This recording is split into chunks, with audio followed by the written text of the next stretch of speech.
Bismillah. Assalamualaikum warahmatullahi wabarakatuh. Bismillahirrahmanirrahim. Alhamdulillah wa syukrulillah. Thumma salatu wassalamu ala rasulillah. Nabiyyina Muhammad ibn Abdillah. Wa ala alihi wa ashabihi wa mawalah. La hawla wa la quwwata illa billah amma ba'd. Bapak, Ibu, ikhwan, akhwat, muslimin, muslimat, dimanapun berada, Alhamdulillah, dengan izin Allah, kita kembali diberi kesempatan di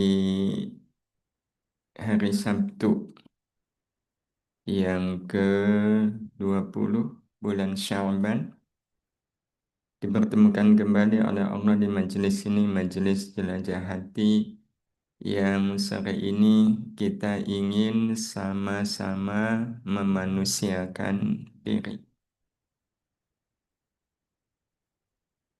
Ini kalau temanya memanusiakan diri, berarti kita sekarang siapa ini Bapak Ibu?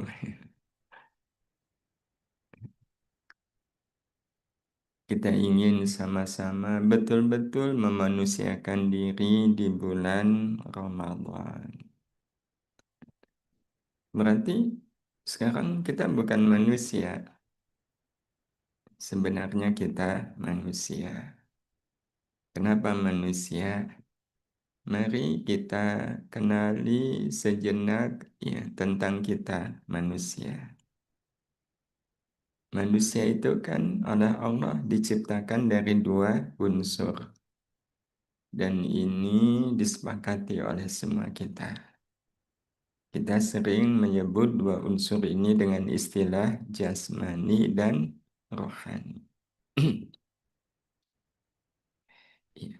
Kalau kita lihat jasmani kita ini manusia bukan Bapak Ibu. Manusia. Iya. Pasti atau belum pasti? Ragu atau yakin? Yakin. Iya. Jadi kalau lihat jasmaninya, kita nggak ada keraguan bahwa kita adalah manusia. Iya. Sangat jelas. Wajah kita beda dengan yang bukan manusia. Kulit kita beda dengan yang bukan kulit manusia. Jadi kita ini memang secara jasmani sangat meyakinkan bahwa kita adalah manusia.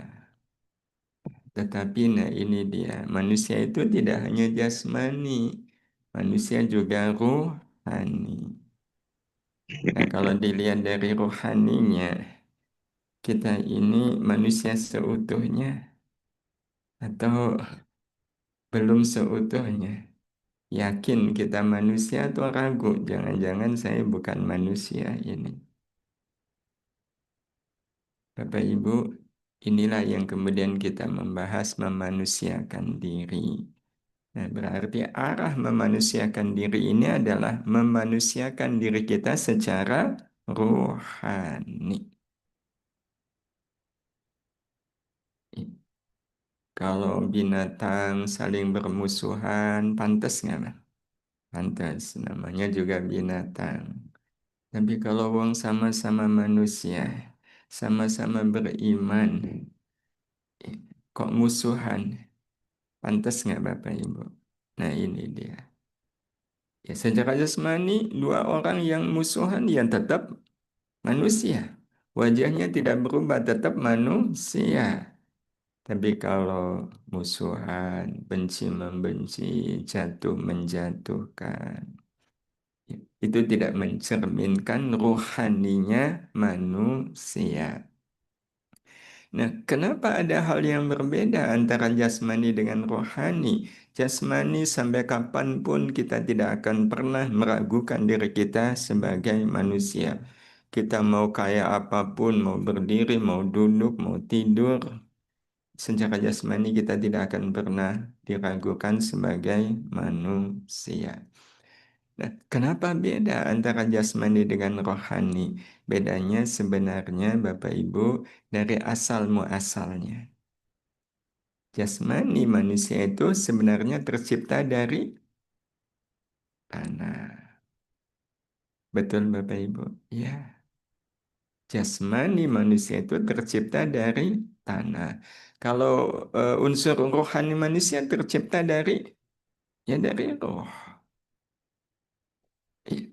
Nah, karena rohani itu tercipta dari roh, maka di dalam roh manusia itu tersimpan sifat mulia. Tersimpan sifat mulia. Nah, tetapi beda dengan jasmani. Ya, karena terbuat dari tanah, maka di dalam tubuh jasmani itu tersimpan unsur hinanya manusia. Karena memang kalau disebut tanah, ya, tanah ada harganya? Nggak ada. Iya, nggak ada. Nggak ada harganya manusia, maaf, tanah itu. Sehingga kalau tanah diinjak-injak, ya nggak ada yang protes, nggak ada yang marah. Nah, kalaulah jasmani itu terbuat dari tanah, maka memang di dalam unsur jasmani itu sebenarnya tersimpan kehinaan manusia. Sehingga Bapak Ibu yang dirahmati Allah, kalau orang merawat jasmaninya, ya, merawat jasmaninya, tapi dia tidak merawat rohaninya, maka sebenarnya dia sedang merawat kemuliaan dirinya atau kehinaan dirinya. Kehinaan dirinya. Iya. Maka kalau kemudian kita melihat, ya, ada, ya, tidak hanya laki-laki tapi juga wanita, tidak hanya wanita tapi juga laki-laki. Jasmaninya bagus, tapi rohaninya nggak bagus. Jasmaninya bagus, menarik. Kalau laki-laki ya tampan, kalau perempuan ya cantik, menarik. Tapi rohaninya nggak bagus. Itu kira-kira jasmani manusia seperti ini akan menjadi kemuliaan atau kehinaan bagi dirinya? Kehinaan. Iya. Dia bisa jadi menghargai jasmaninya dengan harga yang sangat rendah. Na'udzubillah. Iya. Nah, karena itu memang Bapak Ibu yang rahmati Allah, kalau begitu berarti jasmani nggak usah dirawat. Tetap dirawat. Kenapa tetap dirawat? Kita merawat jasmani itu lebih karena jasmani itu menjadi wadahnya rohani. Iya. Menjadi wadahnya rohani. Jadi jasmani kita rawat, tapi tentu kita lebih merawat rohani. Nah, merawat rohani itu tiada lain adalah menjaga rohani kita tetap dalam kemuliaannya. Ya, dan ini sebenarnya sesuai dengan makna dari manusia itu sendiri. Ya, siapa manusia? Manusia adalah makhluk yang dihadirkan Allah di muka bumi sebagai makhluk mulia. Ya. Jadi kenapa kita perlu menjaga rohani? Karena aslinya manusia itu dihadirkan Allah di muka bumi sebagai makhluk mulia. Kenapa kita katakan makhluk mulia? Allah sendiri yang memaklumatkan walaqad karramna bani Adam. Dimulai dengan laqad. Laqad itu dua kata Bapak Ibu. La sendiri, qad sendiri. Yang artinya itu sama. La itu sungguh, qad juga sungguh. Berarti Allah menyebut dua kali sungguh dan sungguh. Karamna, kami telah memuliakan. Memuliakan siapa? Bani Adam, manusia. Ya, kalau Allah sampai menyebut laqad, itu artinya Allah sungguh-sungguh nggak memuliakan manusia. Sungguh-sungguh. Allah nggak main-main memuliakan manusia itu. Sungguh dan sungguh kami telah memuliakan manusia. Yang memuliakan manusia Allah. Berarti pasti atau mungkin? Pasti. Iya.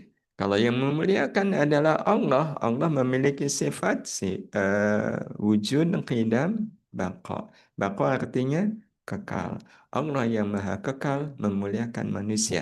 Berarti kemuliaan manusia memiliki sifat selamanya. Pasti dan selamanya. Nah, kalau pasti dan selamanya, berarti kemuliaan adalah fitrah dan kodrat hidup manusia. Ya, fitrah dan kodrat hidup manusia. Tetapi kemuliaan itu Allah letakkan di dalam tubuh rohani, bukan di dalam tubuh jasmani. Ya. Walaupun kemuliaan rohani itu akan nampak pada jasmani. Ya, tapi aslinya kemuliaan manusia itu ada pada rohaninya. Ya. Nah, sehingga banyak orang yang mengatakan kemuliaan itu ibaratnya adalah kulitnya rohani manusia. Kulitnya rohani manusia. Jasmani manusia itu ya, akan kelihatan menarik. Yang menarik itu apanya, Bapak Ibu? Kan jasmani manusia itu banyak unsurnya. Tapi yang membuat jasmani manusia itu menarik adalah kulit. Bukan, betul? Iya. Ya, bukan daging, bukan tulang, bukan paru. Manusia secara jasmani itu yang dilihat adalah kulitnya. Nah, kalau rohani, kulitnya rohani namanya kemuliaan. Kemuliaan. Bapak Ibu bisa bayangkan kalau seandainya ada orang yang jasmaninya tidak berkulit, ada nggak yang tertarik? Nah, iya, enggak. Kalau sampai ada manusia yang tidak berkulit, siapa yang tertarik? Dia akan tercampakkan. Maka kita bisa bayangkan kalau seandainya tubuh rohani manusia tidak berkulit, nama kulitnya kemuliaan. Dia pasti akan tercampakkan. Itulah pentingnya rohani kita dibungkus oleh kulit bernama kemuliaan. Bapak Ibu yang dirahmati Allah, seandainya ada manusia kulitnya dikuliti, itu rasanya kayak apa? Nggak usah dibayangkan ya Bapak Ibu. Jangankan dikuliti, ibu akhwat ngiris bawang. Eh, Ternyata bukannya bawang yang diiris, tapi telunjuk. Rasanya perih. Kebayang kalau sampai dikuliti. Ya, udah pedihnya bukan main dan tidak ada lagi daya tarik. Maka kita bisa bayangkan kalau seandainya ada manusia yang menguliti rohaninya. Menguliti rohani berarti menghilangkan kemuliaan dari rohaninya. Itu pasti hidupnya amat sangat pedih dan hidupnya tidak lagi menarik. Hidupnya akan dipenuhi dengan kehinaan. Nah, berdasar ayat ini berarti Bapak Ibu kita punya tugas. Ya, kita punya tugas untuk menjaga kemuliaan rohani kita. Ya, menjaga kemuliaan rohani kita. Ya, walaupun kalau kita lihat ya, kulit rohani kita bernama kemuliaan. Ini banyak sayatan lukanya nggak Bapak Ibu? Ya, ya. Sayatannya berupa apa? Kesombongan. I- Itu sudah menjadi sayatan bagi kulit rohani kita. Karena kalau orang sombong, akan hilang kemuliaannya. Belum lagi ria, belum lagi tamak, belum lagi pelit, belum lagi senang berbuat dosa. Itu kan menjadi sayatan-sayatan yang melukai kulit rohani manusia. Nah, maka inilah kesempatan baik kita Bapak Ibu Allah menghadirkan untuk kita bulan Ramadan. Ya, Ramadan itu kan sering disebut sebagai tamu. Tamu apa? Tamu mulia. Nah, kalau Ramadan adalah tamu mulia, berarti beliau membawa kemuliaan. Dan Ramadan tidak hanya membawa kemuliaan, Ramadan datang mengunjungi kita dengan satu misi yang Allah Subhanahu wa taala titipkan kepada Ramadan. Apa misinya? Membentuk ruh manusia kembali mulia. Kalau yang belum mulia ya jadi mulia. Kalau yang tadinya mulia kemudian hilang kemuliaannya dikembalikan. Inilah maksud tujuan dari Allah hadirkan bulan Ramadan. Diharapkan seselesainya Ramadan, iya, luka-luka yang menyayat tubuh rohani, kulit rohani itu menjadi hilang. Sehingga betul-betul seselesainya Ramadan, kita menjadi makhluk Allah yang mulia. Jadi kalau digambarkan, ya, saya mungkin pernah menggambarkan ini. Eh, ini gambarannya. Ini apa Bapak Ibu? Tanah, tanah liat. Tanah liat kalau berupa tanah liat ada harganya? Nggak ada. Iya. Beli 1 kilo, udah nggak usah bayar. Ya, saking tidak ada harganya. Bukti tidak ada harganya. Kalau tanah liat masih berupa tanah liat, ketika diinjak ada yang protes nggak? Enggak, tanah liatnya juga menerima diinjak. Kenapa? Masih berupa tanah liat. Tapi kita bisa bayangkan kalau tanah liat ini kita serahkan kepada ahlinya. Seorang pengrajin yang piawai, pengrajin gerabah, pengrajin keramik. Kalau tanah liat ini di tangan pengrajin gerabah, maka kira-kira tanah liat ini akan berubah jadi apa? Ya jadi gerabah. Betul Bapak Ibu. Ya, karena ya, ada di tangan ahlinya, pengrajin gerabah. Yang kalau proses pembuatannya disempurnakan, bisa jadi tanah liat tadi berubah bentuk menjadi keramik. Yang kalau bentuknya sudah jadi keramik seperti ini, harganya mahal atau mahil? Apa bedanya? Kalau mahil berarti mahal pangkat sekian, mahil. Beberapa waktu yang lalu saya baca di media ada pameran keramik seperti ini, gerabah seperti ini, macam-macam keramik dipamerkan. Ada pengunjung yang nggak tahu kurang hati-hati mungkin beliau nyenggol satu keramik yang dipamerkan. Ya, keramik itu oleng dan kemudian jatuh pecah. Padahal harganya 686 juta. Itu langsung pingsan nggak kalau Bapak Ibu yang nyenggol? Kenapa semahal itu? Karena sudah berubah bentuk. Tidak lagi tanah liat. Dan tanah liat kalau sudah berubah bentuk seperti ini, mungkin nggak dikembalikan ke asalnya tanah liat? Nah, walaupun mungkin ada orang yang membanting keramik ini, ya, memecahnya dan menumbuknya sampai halus, walaupun kemudian berubah jadi halus, apakah namanya jadi tanah liat? Enggak. Orang akan mengatakan itu bubuk gerabah keramik.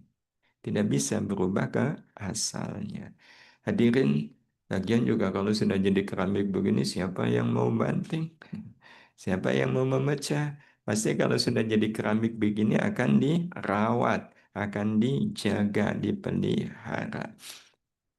Bapak Ibu, apa yang saya ceritakan ini, apa yang saya sampaikan ini sebenarnya cerita tentang siapa? Cerita tentang kita. Betul? Kita tercipta dari apa? Tanah. Ya khalaqal insana min salsalin kal fakhar. Kita ini tanah. Tanah ini yang kemudian membentuk jasmani kita. Ya, membentuk jasmani kita. Berarti kalau dilihat dari asal-usulnya, kita ini mulia atau hina? Hina. Nah, jasmani kita yang hina ini, besok Ramadan akan kita serahkan, akan diserahkan ke tamu agung namanya Ramadan. Selama sebulan. Iya, selama sebulan Ramadan mengunjungi kita. Ya, beliau mengunjungi kita dalam rangka apa? Mengubah jasmani kita menjadi sosok yang memiliki kemuliaan ruhani. Ya. Karena itu tidaklah salah kalau seandainya Ramadan memang dihadirkan untuk manusia agar manusia kembali ke fitrah aslinya, yaitu mulia. Ya.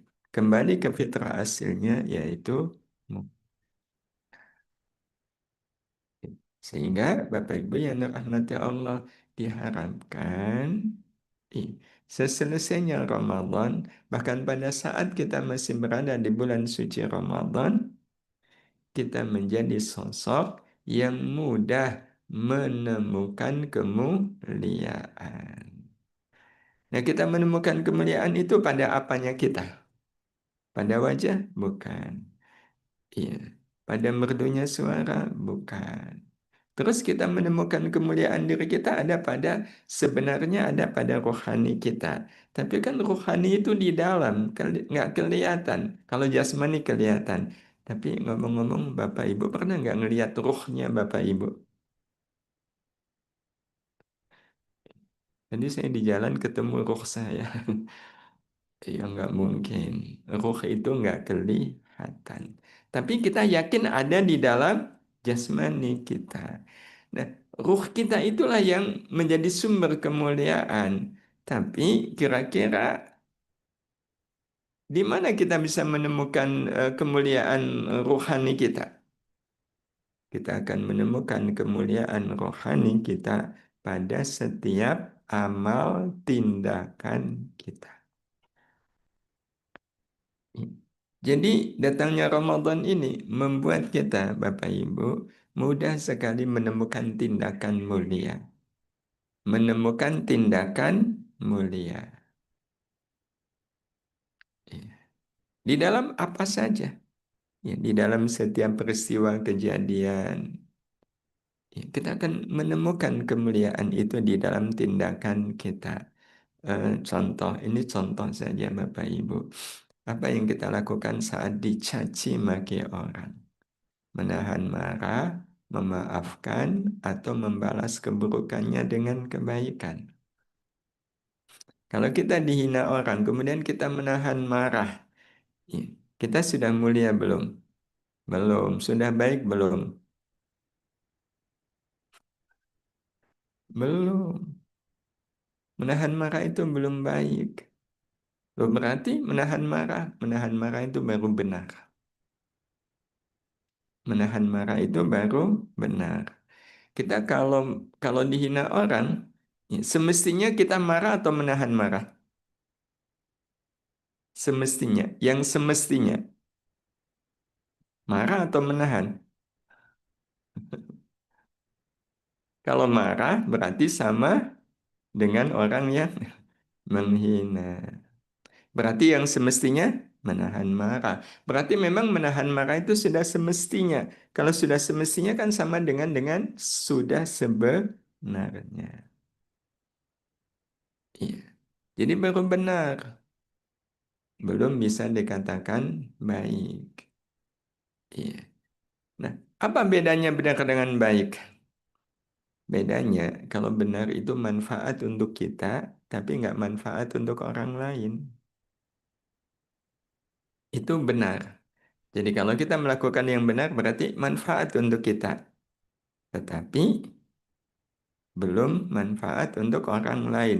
Jadi kalau kita dihina, terus kita menahan marah, kita mendapatkan manfaat nggak dari menahan marah itu?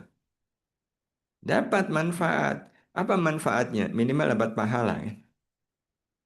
Kita dapat pahala dari amal menahan marah.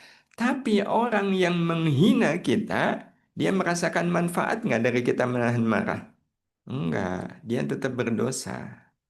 Amal dia, perbuatan dia menghina itu tetap dicatat sebagai dosa. Sehingga menahan marah itu baik untuk kita, tapi tidak menjadi kebaikan untuk yang menghina. Ya, tetap berdosa. Ya, tapi begitu kita memaafkan, ya, itu baik untuk kita dan baik pula untuk yang menghina. Apa kebaikannya untuk kita? Pahalanya lebih banyak dari menahan marah. Dan orang yang menghina kita, dia dapat manfaat nggak dari kita memaafkan? Dapat. Apa manfaatnya? Dosa dia menghina kita dihapus. Kenapa dihapus? Ya saya memaafkan. Ya, Pak Bu, kalau ada orang yang menghina kita, ya kan dosa dia. Terus dosanya dimaafkan, dosanya diampuni, dosanya dihapus. Bapak Ibu seneng nggak? Ya enggak lah, enak aja dosa. Nah itu tanda berarti kita belum menjadi orang baik. Sudah mulia memaafkan? Belum. Kenapa? Ada yang lebih baik. Ya, ada yang lebih baik. Jadi kalau seandainya kebaikan masih ada yang lebih baik, berarti kebaikan itu ya sebatas baik. Nah yang lebih baik itu akhirnya menjadi mulia. Apa yang lebih baik? Membalas keburukannya dengan kebaikan. Jadi, kalau menahan marah itu benar, memaafkan itu baik, membalas keburukannya dengan kebaikan itu mulia. Kita kalau betul-betul mengalami kejadian seperti ini, kita pilih mana Bapak Ibu? Aduh ya Allah, bisa nahan marah aja udah. Untung saya. Nah itu tandanya berarti baru sepertiga manusia. Kalau memaafkan berarti baru 2/3. Nah, manusia yang seutuhnya manusia senang kalau dia bisa membalas keburukan orang dengan kebaikan. Sehingga manusia yang betul-betul manusia, manusia yang sadar bahwa saya manusia, dia dalam hidup ini tidak akan pernah merasa cukup kalau hanya melakukan yang benar atau hanya melakukan yang baik. Dia baru merasa cukup, merasa tenang, merasa puas kalau tindakan dia sampai pada tingkat mulia. Nah, sehingga manusia yang mulia adalah manusia yang mudah menemukan kemuliaan itu di dalam tindakan-tindakannya. Tindakan manusia yang seutuhnya manusia selalu mulia. Jadi sebenarnya Bapak Ibu aslinya cukup kita menjadi manusia untuk selalu bertindak mulia. Jadi cukup sebagai manusia saja itu kita pasti akan bertindak mulia. Nah, hadirin hadirah yang dirahmati Allah Subhanahu wa taala. Sekarang kita jadi punya kesimpulan. Apa kesimpulannya? Kesimpulannya mulia itu ada di mana? Di dalam tindakan. Jadi memang betul mulia itu hanya ada di alam tindakan, bukan di alam pikiran atau perasaan. Iya. Jadi mulia itu di dalam tindakan, bukan di dalam pikiran dan di dalam perasaan. Karena entah kenapa sepertinya memang antara tindakan, pikiran, dan perasaan itu punya jatah sendiri-sendiri. Iya.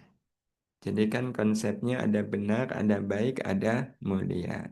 Berarti kalau begitu kita nggak butuh kepada yang benar, tetap butuh. Nggak butuh kepada yang baik, tetap butuh. Tetapi, nah ini dia. Kita tahu kapan benar itu harus kita lakukan, kapan baik itu harus muncul pada diri kita. Nah, kalau kita perhatikan Bapak Ibu, ternyata kalau mulia itu wilayah tindakan, nah benar itu wilayah pikiran. Baik itu wilayah perasaan. Jadi semua ada jatahnya sendiri-sendiri. Iya. Jadi kalau kita punya pikiran, pikiran yang benar. Kalau kita punya perasaan, perasaan yang baik. Nah, kalau pikiran kita benar, perasaan kita baik, pasti tindakan kita mulia. Ya, kenapa begitu? Karena tindakan mulia itu memang hanya terlahir dari cinta dan pertemuan yang indah antara pikiran benar dan perasaan baik. Jadi kalau ada orang yang pikirannya belum benar, walaupun perasaannya baik, tidak akan mungkin melahirkan tindakan mulia. Atau orang pikirannya benar tapi perasaannya tidak baik, ya tidak akan mungkin muncul tindakan yang mulia. Tidak akan mungkin muncul tindakan yang mulia. Nah, hadirin hadirah yang dirahmati Allah, karena memang pikiran dan perasaan itu harusnya ketemu. Mungkin nggak pikiran dan perasaan kita bertentangan? Pikiran kita, perasaan kita. Mungkin nggak bertentangan? Hadirin, itu semua nanti amat sangat tergantung. Kita punya nggak kekuatan yang membuat pikiran benar bertemu dengan perasaan baik? Apa kekuatan yang harus kita miliki? Namanya kekuatan iman. Sehingga kalau nggak ada iman, hampir bisa dipastikan Bapak Ibu, pikiran dan perasaan manusia itu nggak ketemu. Ya, pikiran dan perasaan manusia itu tidak akan ketemu kalau orang tidak beriman. Ya, contoh, ini contoh. Bapak Ibu punya laptop, tapi udah nggak dibutuhkan. Ya, karena nggak dibutuhkan, mendingan dijual. Betul? Iya. Kita jual ini laptop. Nah, ternyata ada orang yang mau beli laptop kita. Ada dua orang. A, yang kalau kita lihat wajahnya ramah nggak Bapak Ibu? Ya, orangnya ramah, santun, iya, sopan. Dia pengen beli laptop kita. Tapi selain A, ada juga B yang pengen beli laptop kita. Tapi kalau lihat wajahnya, enak nggak dilihat? Nggak ya, wajahnya kelihatan serem dan memang galak ternyata orangnya. Pada saat keduanya pengen beli laptop kita, A mau beli laptop kita dengan harga 3 juta. Nah kalau B, iya, dia mau beli dengan harga 6 juta. Sebagai pedagang, karena mau jual, kan kita mikir, betul? Nah, hasil mikir dilepas ke A atau B? Ke B. Berarti pikiran kita benar nggak? Benar. Kenapa benar? B akan memberi keuntungan lebih bila dibanding kepada A. Tapi wajahnya galak, nggak masalah. Betul? Dan ketika akhirnya laptop itu kita serahkan kepada B, perasaan kita senang nggak? Senang. Kenapa senang? Dapat uang 6 juta. Dua kali lipatnya. Berarti pikiran dan perasaannya nyambung nggak? Nyambung. Iya. Bertemu, iya, bersahabat. Betul, Bapak Ibu. Iya. Tapi dia kan nggak ada urusan dengan iman. Betul? Ini nggak ada urusannya dengan iman. Nah, sekarang yang ada urusannya dengan iman. Sebenarnya antara pikiran otak, pikiran pedagang, dengan pikiran iman itu sama. Sama-sama pengen untung besar. Cuma bedanya kalau pedagang untung itu wujudnya uang, kalau iman keuntungan itu wujudnya pahala. Betul? Nah, kalau betul mana yang lebih besar pahalanya? Berbuat baik kepada yang baik atau yang tidak baik? Yang mana? Yang tidak baik. Betul? Betul, Bapak Ibu. Betul, ya. Kalau memang betul, mana yang lebih kita senangi, mana yang lebih kita sukai untuk kita baiki.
Orang yang senang tarawih karena imamnya suaranya merdu.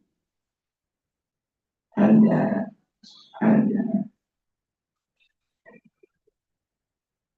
Kalau ada orang yang tarawih senang karena imamnya suaranya merdu, maka sebenarnya orang ini amalnya dia sedang apa? Sedang tarawih sambil mendengarkan imam, atau dia sedang mendengarkan suara merdu sambil tarawih.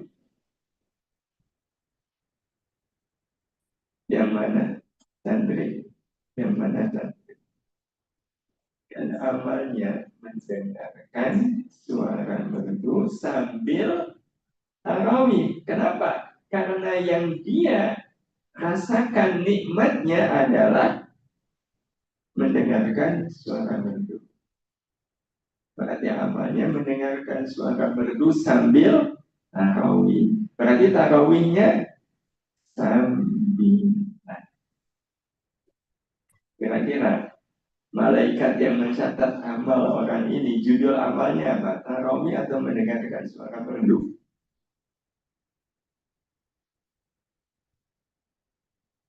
Ini pentingnya kita Bapak Ibu menyertakan amal di semua tindakan-tindakan hidup kita. Tanpa iman, itu bisa jadi kita melakukan amal A, tapi sebenarnya dia tidak melakukan amal A.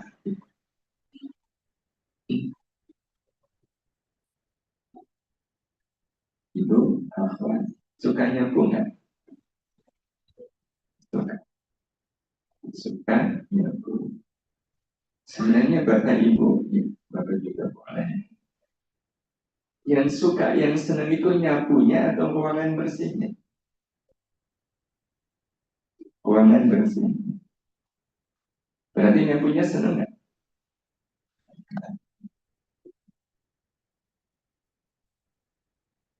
Itu ada Bapak Ibu yang dirahmati Allah Subhanahu wa Ta'ala.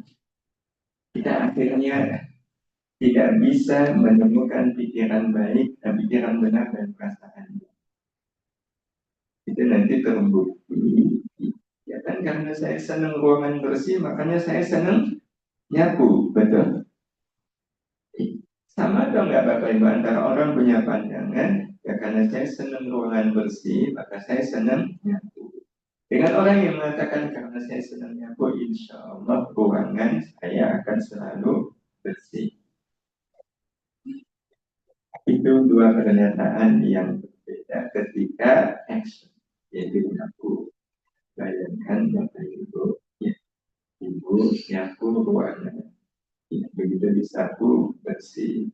Dan lihat ruangan bersih, Ibu senang. Senang setelah disapu. Terus Ibu akhwat tinggalkan ruangan itu. Cuma sebentar, nggak sampai semenit. Terus kembali lagi, pas kembali ternyata ruangan itu kotor.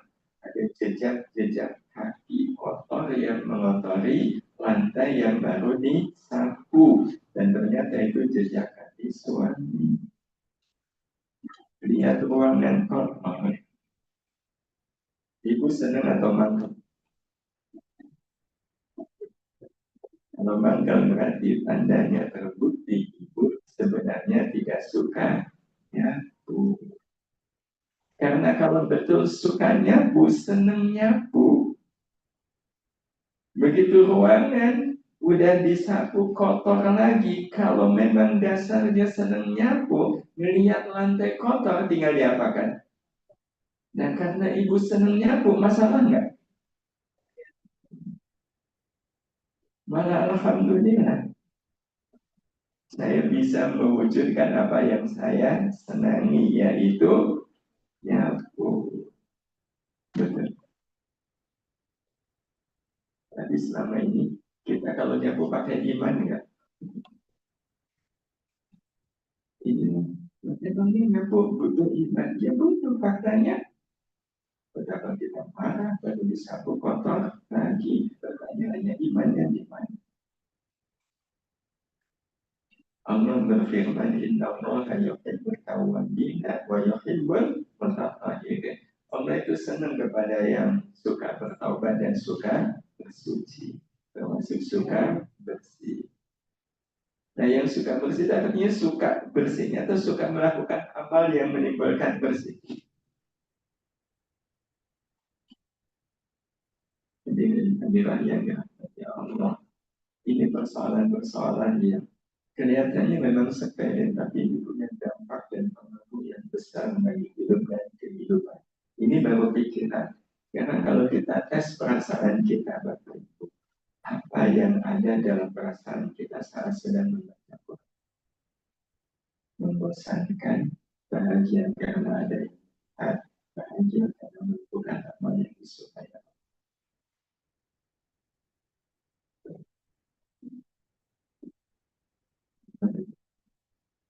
Perasaan kita waktu baca. Ada nggak orang yang baca Quran dengan target satu juz, tapi bentar-bentar menghitung halaman sisa? Nah, kalau ada berarti dia baca Qurannya senang atau bosan? Kalau nggak selesai, atau bahagia karena ada yang melihat. Itu bahagia dunia atau bahagia akhirat? Nanti kalau tidak bahagia, sama disukai oleh Allah. Dan nanti kita melakukannya karena ini. Berarti kita melakukannya karena ini. Jadi orang kalau betul-betul beramal karena iman, dia akan bahagia di dalam amal, bukan karena faktor apapun kecuali ya karena amal itu sendiri. Jadi kalau saya tarawih senang, ya senang. Kenapa? Ya karena tarawih. Tarawih itu kan amal yang disukai oleh Allah. Jadi tidak akan kemudian ya saya senang tarawih kalau imamnya suaranya enak. Yang lebih parah saya itu senang tarawih di situ. Kenapa? Karpetnya baru empuk. Dia sedang menikmati tarawih atau menikmati karpet? Menikmati karpet sambil dia itu senang sholat tarawih di situ. Kenapa? AC-nya sejuk. AC-nya sejuk. Berarti dia sedang tarawih atau ngadem? Soalnya kalau tarawih di rumah itu panas. Jadi namanya amalnya dia sedang ngadem sambil hadilah yang dari Allah. Satu hal yang pasti akan Allah berikan. Dan ini juga sebenarnya harapan dari amal-amal kita. Kata Ibu, kita beramal itu harapan utamanya apa? Tidak ada yang kita harapkan dari amal-amal kita kecuali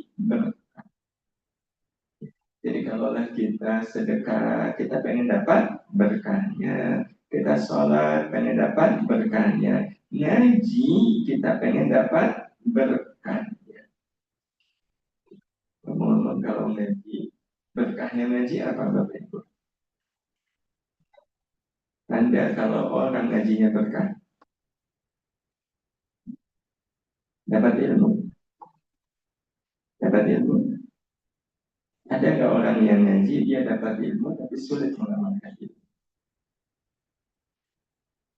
Yang harus sulit mengamalkan ilmu, berarti ngajinya berkah. Orang yang ngajinya berkah, dia mudah mengamalkan ilmu yang dia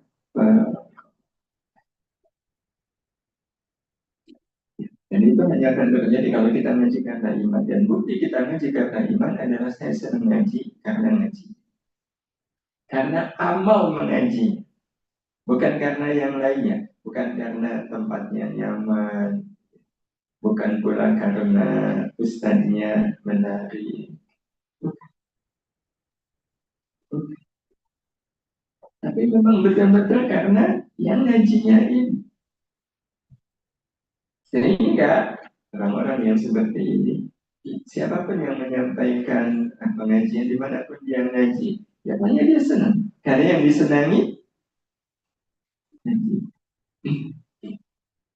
Waktu Bapak Ibu makan,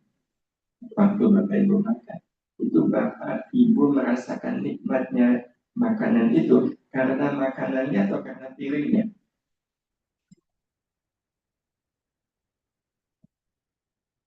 Karena makanan, bukan karena Maka kalau kita ngaji, kita merasakan nikmatnya ngaji itu dari apanya? Ngaji. Bukan karena yang lain. Orang-orang seperti ngaji dan mereka sudah mengenalkan. Saya mungkin pernah memberi contoh ya, ada ibu-ibu aslinya Sunda, pindah ke Jogja, baru 2 hari di Jogja, diajak ngaji temannya yang karena dulu di tanah Sunda memang suka ngaji, jadi ketika pindah ke Jogja diajak ngaji, ya senang. Nah, pas datang ke pengajian ternyata ustaznya dari awal sampai akhir pakai bahasa ilmu, ilmu, ilmu apa? Ilmu itu berarti dari apa yang dijelaskan oleh ustaz. Enggak, benar dia nggak paham. Tapi beliau ini walaupun nggak paham, tetap menunjukkan kalau wajah, sikap, ya, gestur, dia menunjukkan dia senang. Dia senang mendengarkan pengajian. Jadi kelihatan dia tetap menyimak, memperhatikan, mendengarkan, dan kemudian kalau dia memberikan dosa. Enggak, jadi tetap beliau memperhatikan. Walaupun ya beliau, walaupun pegang pulpen ya, sulit juga mau nyatet-nyatet apa gitu. Tapi mendengarkannya, iya. Apa yang terjadi? Pulang pengajian dapat ilmu. Tapi yang beliau rasakan, kok saya ada perubahan yang apa perubahannya? Saya juga beliau ini sulit sangat. Sekarang kok mudah sekali. Dan beliau merasakan mudah sabar itu setelah mengikuti pengajian yang pakai bahasa.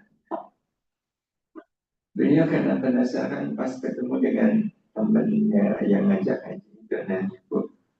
Kemarin waktu kita ngaji sama Ustadz yang pakai bahasa Jawa itu dia menerangkan apa sih? Oh, ibu nggak tahu dong. Yang menerangkan saya sudah Pak. Saya nggak paham bahasa Jawa ini. Itu Ustadz yang menerangkan.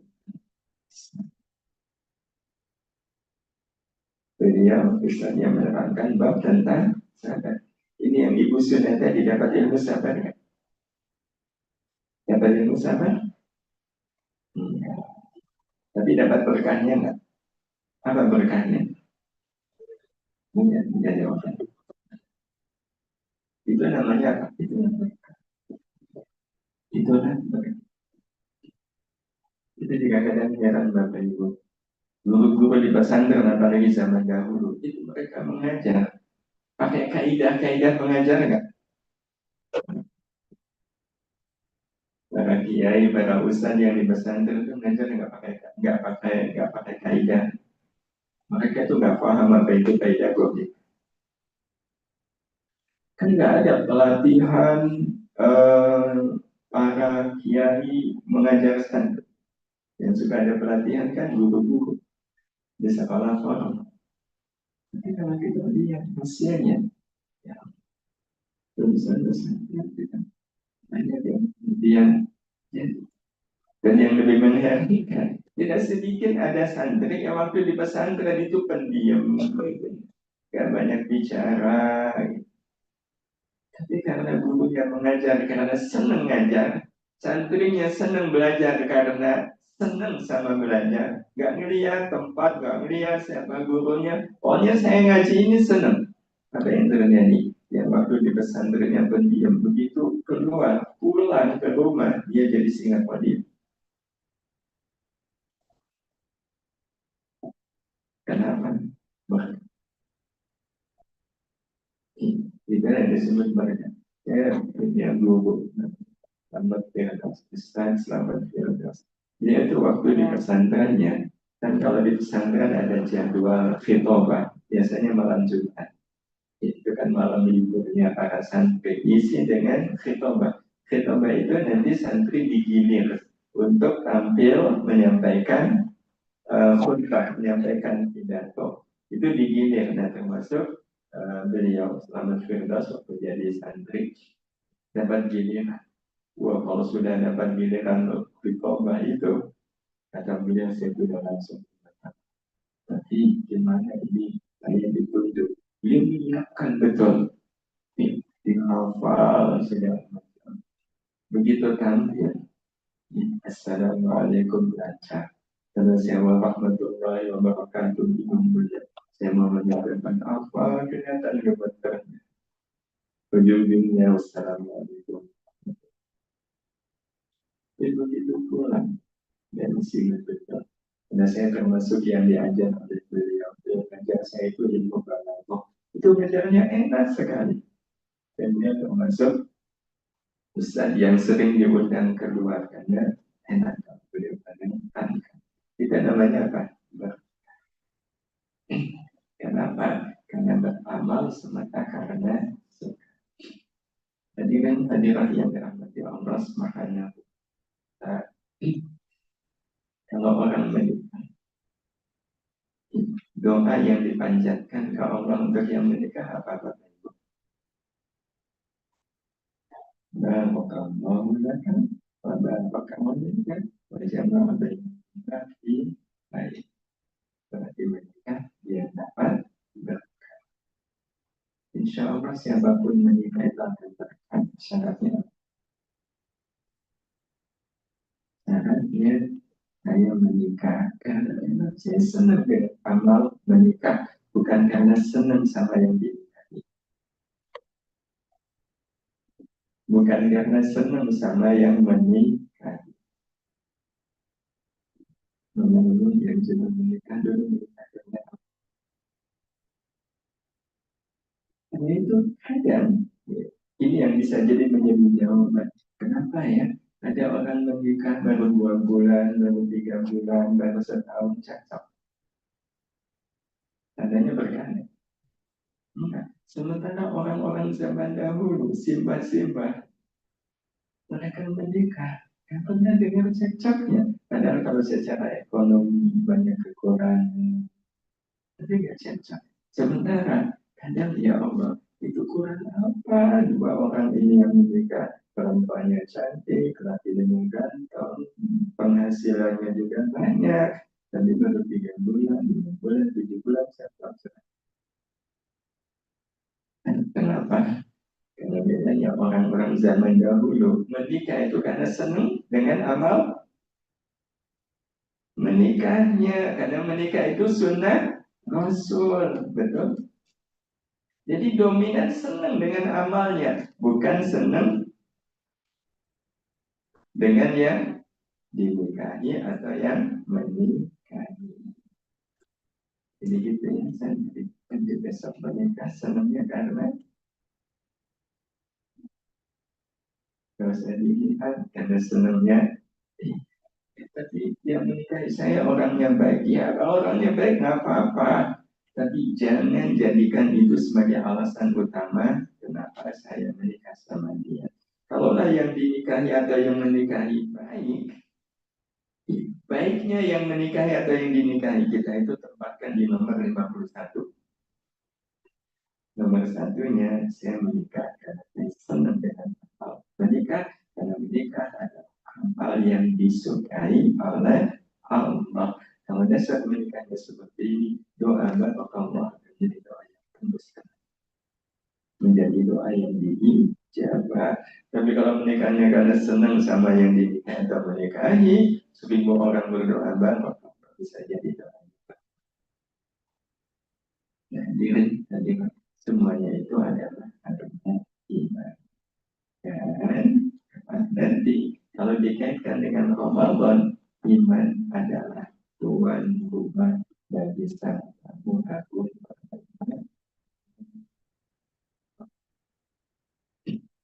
Iman adalah tuan rumah. Jadi Ramadan datang itu untuk menemui iman kita. Menemui iman kita.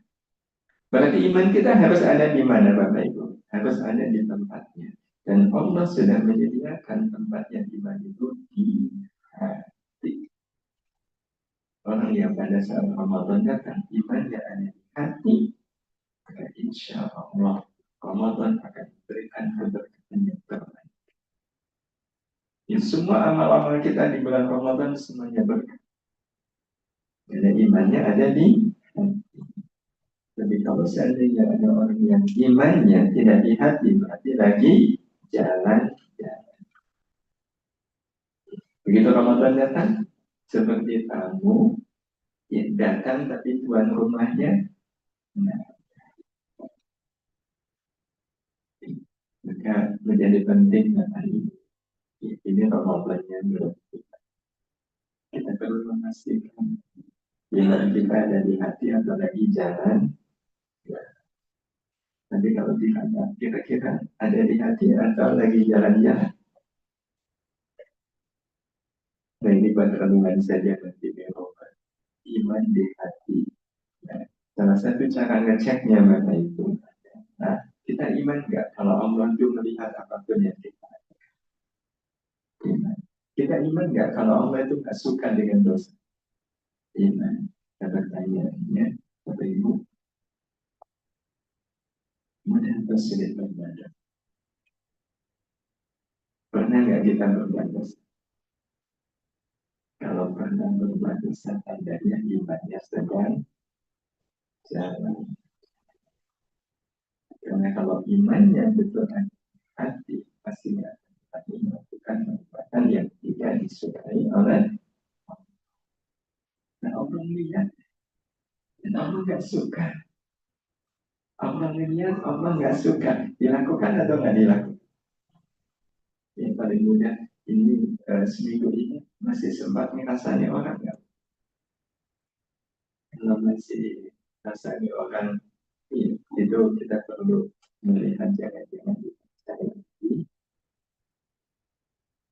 Bagaimana caranya agar iman nggak jalan-jalan, agar iman kita ada di dalam hati? Berarti insya Allah masih ada satu pertemuan lagi di dalam. Jadi besok tema kita adalah mencari iman kita lagi jalan-jalan ke yang kita panggil untuk segera pulang karena sebentar lagi akan kedatangan ya, itu ibu kalau seandainya mau ada tamu ya, tapi tamunya suami itu tamu agung, tamu mulia mau datang ke rumah ibu tapi suami nggak ada di rumah maka apa yang akan ibu lakukan? Kan dari suami kalau suami nggak ada nah, kalau sekarang kan gampang kita betul Bapak Ibu ya ditelepon. Nah, jadi nanti tema kita di pertemuan yang akan datang, insya Allah, Bapak Ibu yang dirahmati Allah Subhanahu wa Ta'ala, ini tema kita nanti santri kita akan agar iman secepatnya kembali ke agar iman secepatnya kembali ke hati. Cara termudah ya, agar iman secepatnya ke hati adalah ditelepon man yang boleh. Nah, itu maksudnya iman. Ini mau ada, nah, gimana caranya nelfon si iman agar segera pulang karena sebentar lagi akan ada banyak Ramadan kita akan bahas sama-sama insya Allah di pertemuan yang akan ada di rumah.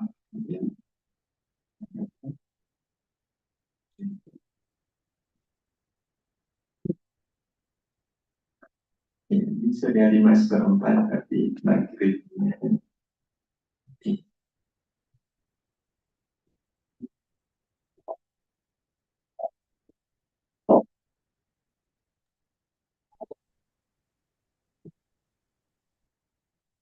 Baik kita bahas. Maghrib sekarang jam 6:08 kalau tidak salah. Eh, ini pertanyaan tapi minggu yang lalu ya. Bagaimana cara menyikapi seorang anak yang mengatakan bahwa Allah saya ibadah nggak ibadah pun hidupnya tetap sama. Apa yang perlu dilakukan seorang ibu? Oh ini kan sudah ya. Ya, tapi tidak apa-apa. Apa yang harus dilakukan anak kemudian mengatakan Allah sholat nggak sholat hidupnya sama. Sebenarnya kuncinya tadi kita sholat untuk apa? Untuk bahagia. Bahagia dengan sholat. Bahagia dengan sholat. Bukan bahagia karena hasil. Karena sebenarnya Allah melihat hasil dari amal kita atau melihat amal kita. Karena hasil itu nggak penting. Kita bahagia dengan amal itu bukan karena hasil dari amal. Bukan. Bukan. Tapi kita bahagia ya karena amalnya itu. Walaupun amal itu tidak ada hasilnya. Ibu, bapak, yang membuat kita senang berdoa itu karena apanya? Karena apanya? Ya karena doanya. Ya, karena doanya. Ya, kalau diijabahnya doa, kita senang. Mana yang membuat kita senang? Bisa berdoa atau doa kita diijabah? Yang membuat saya senang adalah bisa berdoa. Bisa berdoa. Bukan pada saat doa itu diijabah. Bukan. Karena soal diijabah itu wewenangnya siapa? Allah. Dan Allah pasti akan memberikan yang terbaik kok untuk kita. Ya Allah tidak pernah punya rencana untuk kita kecuali rencana baik. Jadi Bapak Ibu, semuanya memang kalau kita melakukannya dengan iman, kita akan bahagia dengan amal, bukan bahagia karena hasil dari amal itu. Bapak Ibu lihat orang mancing, berangkat habis isya, pulang menjelang subuh. Semalaman dia mancing, nungguin mancing, lelean. Tapi pulang nggak bawa hasil, nggak dapat ikan. Itu pulang mancing, beliau rasanya kecewa atau senang? Kecewa atau senang? Senang, kenapa? Karena mancing sudah jadi hobi. Yang dia senangi itu hasil atau mancingnya? Mancingnya.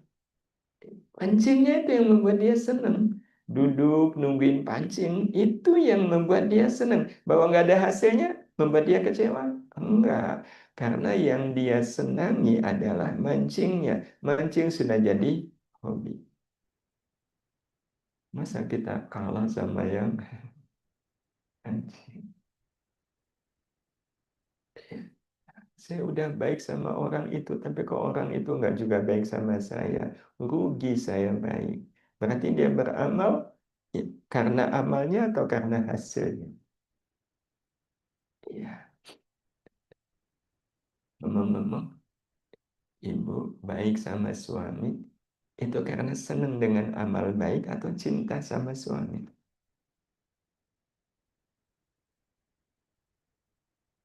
Karena senang dengan amal baiknya atau senang sama suaminya?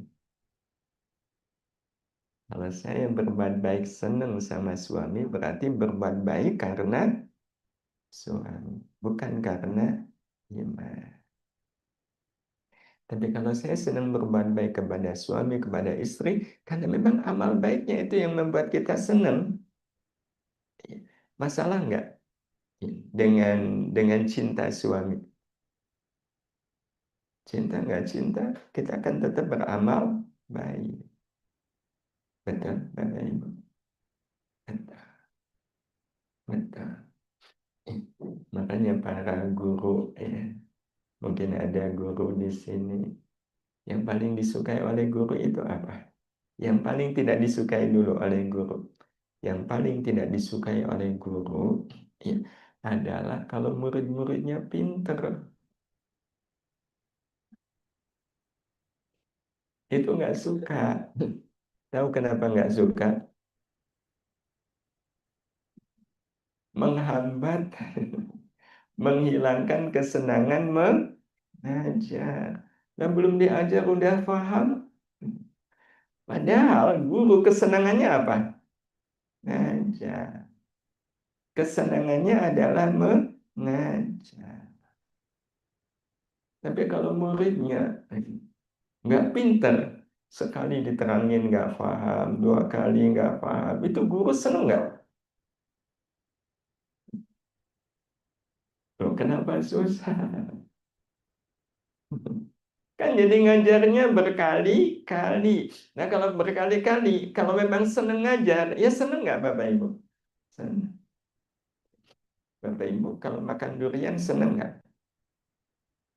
Enggak. Ya memang kalau enggak ini nggak jadi contoh, Bu. Tapi yang seneng ada nggak? Katakanlah Bapak Ibu seneng makan durian. Dikasih satu biji, seneng nggak? Seneng. Belum habis dikasih lagi. Seneng atau mangkel? Ya, udah dua biji kasih lagi sampai tiga, lima, enam. Seneng. Kenapa seneng? Karena memang seneng makan durian. Betul. Betul Bapak Ibu. Nah, yang membuat kita senang makan durian itu karena duriannya atau karena tempatnya? Durian. Maka kalau betul kita senang aja, ini santri diajarin sekali nggak paham, alhamdulillah diajarin. Itu karena rumusnya adalah saya senang dengan amal dan itu pasti akan terjadi kalau kita melakukan amal kebaikan dasarnya adalah karena iman. Paling akhir, berarti ngomong-ngomong cinta suami itu penting nggak Ibu? Yang penting itu cinta suami atau cinta amal baik kepada suami? Cinta amal baik kepada suami. Dan ibu-ibu yang rahmati Allah, Bapak juga, Ibu lebih senang suami mencintai Ibu karena memang Ibu menarik, menyenangkan, atau suami ibu mencintai ibu karena mendapatkan karunia cinta dari Allah untuk mencintai ibu. Ibu lebih senang yang mana? Santri nggak usah dengar ibu ya. Ini babnya bab keluarga. Lebih senang yang mana? Yang pertama atau yang kedua? Yang kedua, suami mencintai ibu karena mendapat karunia cinta dari Allah untuk mencintai ibu. Betul? Karena kalau seperti ini, ibu nggak usah repot-repot merawat diri agar suami terus mencintai. Karena kalau cinta itu karunia dari Allah, kan nggak pernah melihat istrinya seperti apa. Betul? Nah, kalau betul, semuanya kita akan sangat tergantung ibu. Dan tergantungnya tolong jawab ya Bu. Kalau ibu punya suami yang sangat mencintai ibu, yang ibu rasakan cintanya suami atau cintanya Allah?